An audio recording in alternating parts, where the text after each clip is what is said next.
It's true what the bishop said. I was made bishop by Pope John Paul II,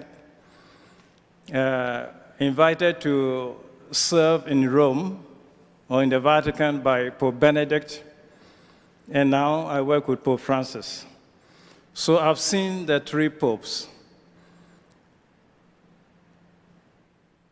John Paul II, as we all know, invited and elected pope, came from a different background. He came from Poland that was struggling for independence and freedom from Russia. And that spirit accompanied him when he came to the Vatican. And so it was a big factor in Poland's fight for freedom and solidarity as a people and a nation. Pope Benedict, on the other hand, was a professor, a theological thinker for that matter, who spent a lot of time trying to make the mysteries and the different doctrines of the church understandable in all its senses. And that was his profession, a theological teacher and a professor for that matter. And from that, he became a pope and carried that charism. So when he resigned, and the cardinals got together and chose to be Pope Francis, he came from the Latin American world, Argentina, having a little bit of experience with popular movements, the cartoneros, people who walk around the night, pick cartons and then try to shape them into something that they can sell, or the campesinos, people who struggle for the land and all of that. So from that background, he also became a pope. And working with the three, or from the three popes, I am invited to recognize the fact that when God calls people for leadership in his church, he calls them from whatever particular background they have. And from that background, they come to make a contribution to the leadership of the church. And the contribution John Paul II made is slightly different from the contribution that Benedict made. And so presently also with Pope Francis. And the question is not for me, having worked with the two and now working with the third, Pope Francis. For me, it's an invitation to open up for the diversity of styles of leadership, or the richness with which each of these candidates come to their papacy to exercise leadership for the church. And so it's an invitation to see complementarity, to see how, from the different backgrounds, they all come with their contribution to build up the church. And building up the church, that's just what we celebrated in confirmation. If you were to look at Paul's letter to the Corinthians, chapters 13 and 14, Paul tells us that all of us have received gifts, different gifts from the Spirit, with which we have built up the church. Building up the church, that's why the Lord bestows His Spirit on us. The different gifts that the Lord bestows on us is to enable us, from the diversity of gifts and talents, to build up His church. And that's why the different popes come to do. And working in Rome, of course, I talk about this because there's a tendency for people to compare the popes and pitch one against the other. My sense is that it's an invitation to be open to diversity. Just as there are diversity of gifts with which we come to build up this church. If we all had the same gift, then there will not be any enrichment in building up the church. But from the diversity of the gifts that the Holy Spirit bestows on us, from our diversity, we come to promote and to build up this church as Paul invites us to do. And it's the same in Rome.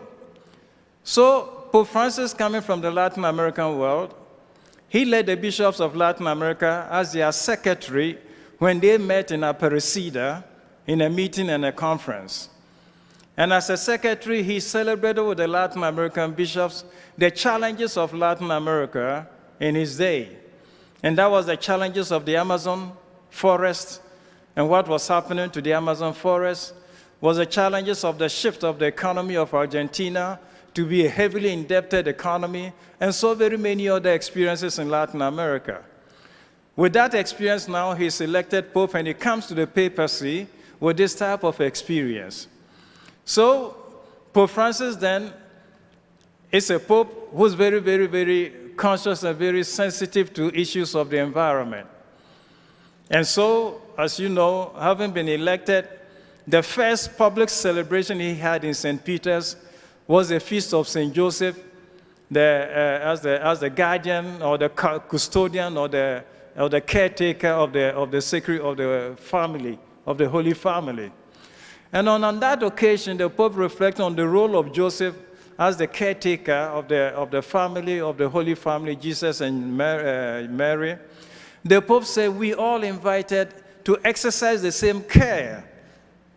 Care not for the Sacred Family as Joseph did, but care for some other situations that we do have in our world, particularly the environment, which has been depleted and abusedly used in several places, and a care for the poor ones in our midst. So from care of Joseph for the Holy Family, Pope Francis started talking about the invitation to care for the earth and to care for the poor. Bishop told you that I come from Ghana. That is the case. And I was born in a mining town. A mining town run by, started with the English because Ghana was colonized by the English. It's a manganese mining town. And so I grew up in a mining setting. And I know how the dynamites tore up the surfaces of the earth to, as it were, disembowel the wealth of the earth. And Ghana used to be called Gold Coast before independence. And that just means that there's so much gold in Ghana that after heavy rainfall, you're likely to see some gold wash out. And this wealth of Ghana has also become now our problem, because we're mining gold in the rivers and in every conceivable waterways to the point that potable water now in Ghana is a problem. We destroyed all our waterways looking for gold, so much so that the water to drink now has become a problem for us. So the challenge of human beings and how we deal with our environment is something that Pope Francis is talking about. In his encyclical letter, Laudato Si, the care is that. And he uses a very rich imagery. We all family members here. If a child or a baby will start crying in a family, I think the parents will drop and stop everything to go and tend to the child, try to find out what is making the child cry. Pope Francis uses this imagery of the cry and then says, two things are now crying to us for a response. The cry of the earth, from the way it's variously used and abused, and the cry of the poor in our midst from the inequalities and everything that happened. So that's what we're doing, but we talk about all of this not out of any nostalgic sense of anything, but it basically because one of the biggest principles of the Catholic Church, and indeed of all Christian churches, is the fact that having been created by God, we are first and foremost gift of God, and that we are person. And when we talk about a person or personality in the Catholic Church, we're talking about the dignity of everybody created by God. So Pope Francis's concern for the poor is not simply because of the economic condition, but it's because they live in a situation which enables it difficult for them to realize their dignity, which is what God created them with. So if you want to restore dignity to every person, then we force also to look at the conditions which make the realization of their dignity difficult. And that's become our job. So the point that, our dicastery has this problem, has this, challenge of helping local churches deal with this situation and try to, suggest all kinds of solutions through our conversations with international organizations of different kinds. So on the one hand, the concern is for creation through different conversations.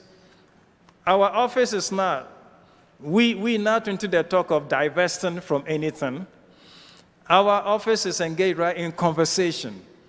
We engage people, we talk with people, we share with them the principles of the church's teaching and enable them to reflect themselves and then decide on transition or new type of things they need to do. So we've held 5 seminars with CEO of mining companies about how to do mining in a way that the local population are not adversely affected by mining. And we've done 2 such meetings also with CEO of oil and gas companies, not again to accuse anybody of anything, but engage them again in dialogue, so that they also, from the dialogue, will take their own decision. So the church has never imposed anything. We engage in dialogue to enable people to see what we see and to share with them what we think the gospel teaches us. And from that reflection, it enabled them to take a decision about, showing a little bit more concern for creation, a little bit more concern for the poor, a little bit more concern for help people realize their dignities and all the things that we're born with. And so we share with them very interesting situations, examples from all over. For example, about the environment and where a lot of trees are cut, as in parts of Africa and other places. We share with them the interesting story of Poland. In Poland, they celebrate birthdays by planting a tree. And so we offer that example. Everybody celebrates a birthday, so the next birthday, plant a tree. And if everybody on the celebration of birthday will plant a tree, we'll get forests back. So those are the type of things that we talk about, including solar power and all of those type of things. But for this evening, we're just glad that confirmed you received the gifts of the Holy Spirit, and the example of the popes is your own example. From the diversity of your gifts and talents, you are supposed to help build up the church. This church and the church in whatever parishes you come from the bestowal of your own gifts and talents from the Holy Spirit, let us build up the church of God. Is that okay? That's great. Thank you.